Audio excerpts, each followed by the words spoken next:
आज 9 साल बाद शहर से गांव वापस आ रहा था राजीव। गांव से दूर शहर में नौकरी करता था। जैसे ही राजीव के गांव के पास वाली बस स्टैंड पर बस रुकी, राजीव ने बस से उतर के चारों तरफ देखा। उसके गांव की तरफ जाने के लिए कोई टैक्सी ना थी। राजीव पैदल ही गांव की तरफ चल दिया। उसके मन में खुशी की ठंडी ठंडी लहरें उठ रही थी। अपनों से मिलने की खुशी, परिवार वालों से मिलने की खुशी, अपने दोस्तों से मिलने की, और उस धुंधली पड़ चुकी तस्वीर से जो कई सालों से राजीव की आंखों में बसी थी, जिससे उसने कई वर्ष पहले शायद प्यार किया था। उसे प्यार कहे या जवानी, राजीव नहीं जानता था। गौरा नाम था उस लड़की का। गदराई जवानी और सुंदर गोल चेहरा, मगर न राजीव ने उसे कभी पाना चाहा था और न गौरा ने कभी राजीव को अपना जीवन साथी मानी थी। बस जवानी के दिन थे और 2 प्यासे जवान दिल बहक गए थे। अब तो शायद गौरा की शादी हो चुकी होगी या अभी भी कुंवारी ही है, राजीव नहीं जानता था। राजीव इन्हीं ख्यालों में खोया ना जाने कब गांव के पास पहुंच गया। राजीव ने देखा सामने पीपल के पेड़ के नीचे एक सफेद साड़ी में लिपटी लड़की बैठी थी। राजीव ने उसका चेहरा ध्यान से देखा। उस चेहरे में वह धुंधली तस्वीर नजर आ रही थी जो राजीव की आंखों में बसी थी। गौरा तुम, राजीव पास पहुंचते बोला। गौरा ने राजीव की तरफ देखा। दोनों के आंखों से आंसू बहने लगे। गौरा तुम ऐसे हाल में और गांव से बाहर, क्या है यह सब? राजीव गौरा के पास बैठते बोला। राजीव, एक आवाज पीछे सुनाई दी। राजीव ने पलट कर देखा। उसकी माँ दौड़ी चली आ रही थी। राजीव की माँ ने आकर राजीव को गले लगा लिया। बेटा तू इस डायन से बात कर रहा, चल जल्दी तेरी नजर कटवानी होगी। इस चुड़ैल की जरूर तुझे नजर लग गई होगी। राजीव की माँ गौरा को खा जाने वाली नजरों से घूरते बोली। माँ आप क्या कह रही? राजीव माँ की तरफ देखते बोला। हाँ बेटा ये डायन है, अपने दो पतियों को खा गई, चल जल्दी। राजीव की माँ जबरदस्ती राजीव का हाथ पकड़कर खींचते ले गई। राजीव ने गौरा की तरफ देखा। उसकी आंखों से सिर्फ आंसू बह रहे थे। घर पहुँचते ही राजीव की माँ राजीव को मंदिर ले गई और पुजारी से बोली, पुजारी जी इसकी नजर काट दो, उस डायन ने छू लिया, वो नागिन मरती तक नहीं। माँ ये क्या डायन डायन लगा रखा, इंसान कभी डायन नहीं होता। और गौरा तो आपकी अपनी बेटी समान है, वो कैसे डायन है? राजीव चीढ़ कर बोला। बेटा तू नहीं जानता, गौरा मनहूस है, डायन है, अपने दो पतियों को खा गई। जो भी उसका मनहूस चेहरा देख लेता, उसका पूरा का पूरा दिन मुसीबतों से गुजरता। भगवान उसकी हाय तुझे ना बैठी हो। राजीव पढ़ा लिखा समझदार था। वो इन बातों में विश्वास नहीं रखता था। वह जानता था यह सब गांव वालों का अंधविश्वास है। शाम का समय हो चुका था।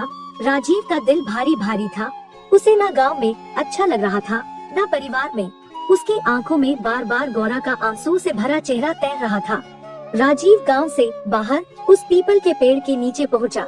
गौरा, राजीव गौरा के पास बैठते बोला। राजीव तुम यहाँ क्यों आए हो? गौरा राजीव की तरफ देखते बोली। गौरा तूने क्या कर लिया अपनी जिंदगी को? पागलों जैसी हालत बना ली तू तो पढ़ी लिखी समझदार थी फिर भी। राजीव सब किस्मत का खेल है, और फिर यह समाज किताबों कहानियों की बातें कब मानता। इनके एक अलग रीति रिवाज है। हम कितने ही समझदार क्यों न हो, लेकिन समाज और परंपराओं से थोड़ी अकेले लड़के जीत सकेंगे। गौरा गहरी सांस छोड़ते बोली। मगर गौरा तुमने इतनी कम उम्र में 2 बार शादी का फैसला क्यों ले लिया, और यह सब कैसे हो गया? राजीव मैंने कब शादी का फैसला लिया? मैं तो पढ़ना चाहती थी, मगर यह परिवार वालों का फैसला था। मगर एक समझदार होने के नाते मैंने उनके फैसले को ठुकराया नहीं। जिस लड़के से शादी हुई थी, शादी के कुछ दिनों बाद एक सड़क हादसे में उसकी मौत हो गई। मैं विधवा हो गई और ससुराल से वापस मुझे गांव भगा दिया। इस घटना के कुछ ही दिनों बाद बाबा ने एक 50 साल के वृद्ध लड़के से मेरी शादी कर दी। मैं अपने बूढ़े बाबा पर बोझ नहीं बनना चाहती थी, इसलिए खुशी खुशी ससुराल चली गई। मगर राजीव मेरे सारे सपने टूटकर बिखर चुके थे। फिर भी मैंने सोचा एक विधवा की जिंदगी जीने से तो अच्छा है एक वृद्ध के साथ उम्र गुजार दूं।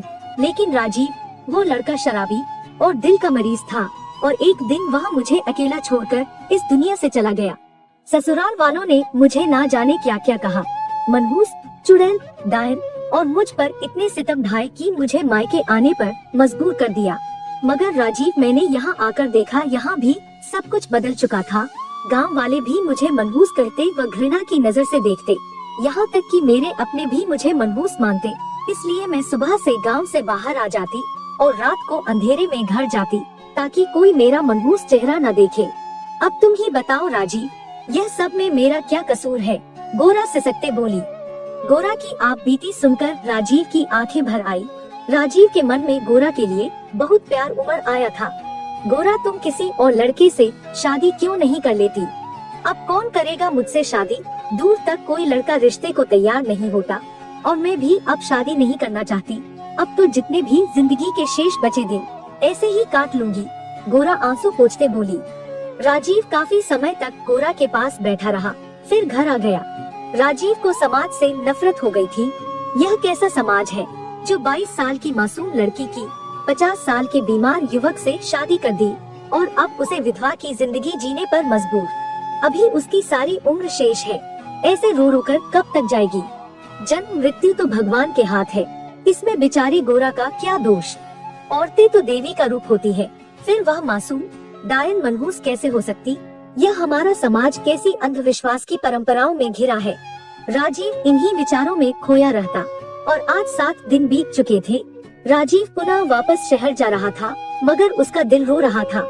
उसके माता पिता उसे गांव के दूसरे रास्ते से बस स्टैंड लाए थे। वह नहीं चाहते थे कि उसका लड़का गोरा का मनहूस चेहरा देखे। राजीव बस स्टैंड पर बैठा था।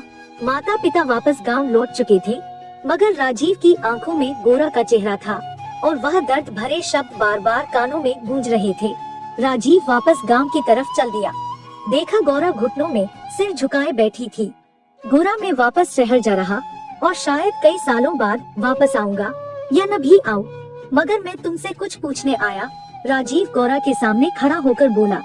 गोरा राजीव को सवालिया नजरों से देख रही थी। गोरा, क्या तू मुझसे शादी करेगी? गोरा राजीव को आश्चर्य देखे जा रही थी, पर आंखों में आंसू झलकने लगे। अगर तुम्हें लगता है मेरे साथ तुम खुश रह सकती हो, तो तुम्हारे लिए चलो एक नई सुबह इंतजार कर रही है। आओ गोरा, तुम्हारे लिए हमारे दिल में बहुत प्यार है। गोरा एक पल राजीव को देखती रही और फिर राजीव की बाहों में समा गई और दोनों एक नई मंजिल की तरफ निकल गए।